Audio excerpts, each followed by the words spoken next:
1918 में एक ऐसा अनबिलीवेबल सा रियल इंसिडेंट हुआ जिसके बारे में जानकर शायद आप कभी किसी डॉल को अपना बेस्ट फ्रेंड नहीं बनाएंगे।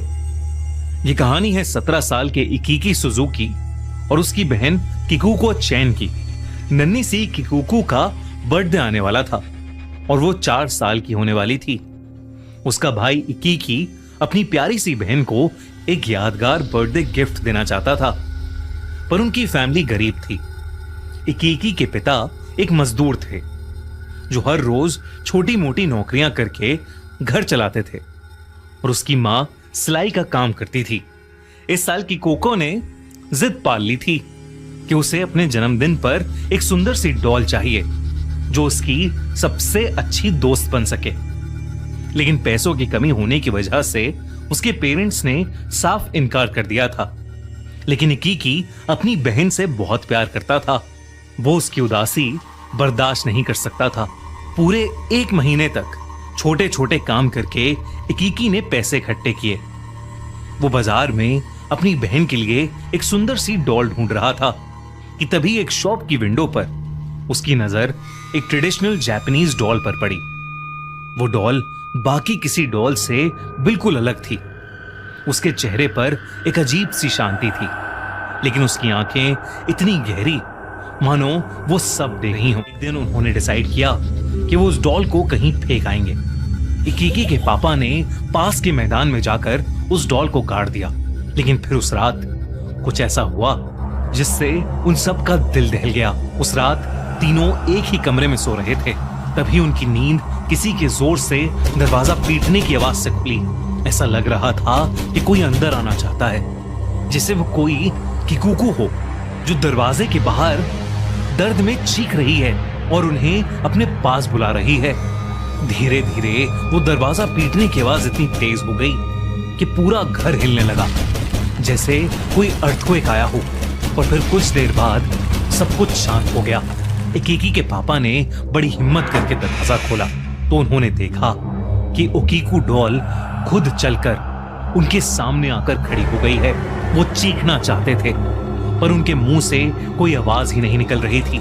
इकीकी ने देखा कि उस डॉल के लंबे बाल बढ़ते जा रहे हैं और उसके बालों की लड़ियां इकीकी के पापा के गर्दन से लिपट रही हैं और धीरे धीरे उनका गला घोट रही हैं। इकीकी और उसकी माँ उन्हें छुड़ाने की कोशिश करने लगे, लेकिन कुछ भी नहीं हो रहा था। उसके पापा दर्द के मारे घुटने पर आ गए थे। उनकी सांसें जैसे खत्म ही होने वाली थीं। तभी इकीकी ने उस डॉल के सामने किकुको का नाम जोर से पुकारा और फिर अचानक ही वो डॉल एकदम से बेजान हो गई। उसके बालों की पकड़ छूट गई और इकीकी के पापा की सांस में सांस आई।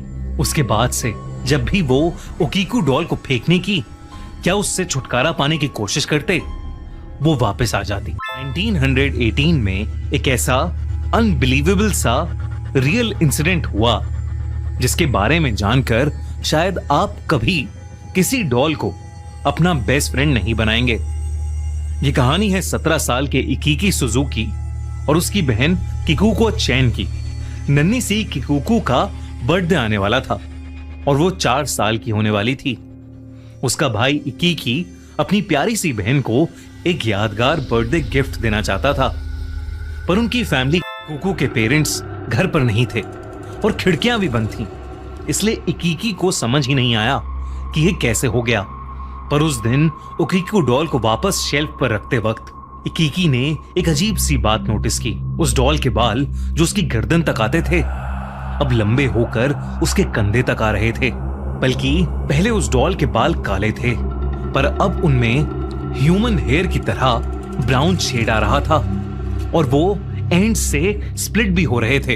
इकीकी ने जब ये बात अपने पेरेंट्स को बताई तो उन्हें लगा कि ये इकीकी का वहम है और इकीकी की माँ ने उस डॉल के बाल काटकर वापस उसकी गर्दन तक कर दी। हिम्मत करके दरवाजा खोला तो उन्होंने देखा कि ओकीकू डॉल खुद चलकर उनके सामने आकर खड़ी हो गई है।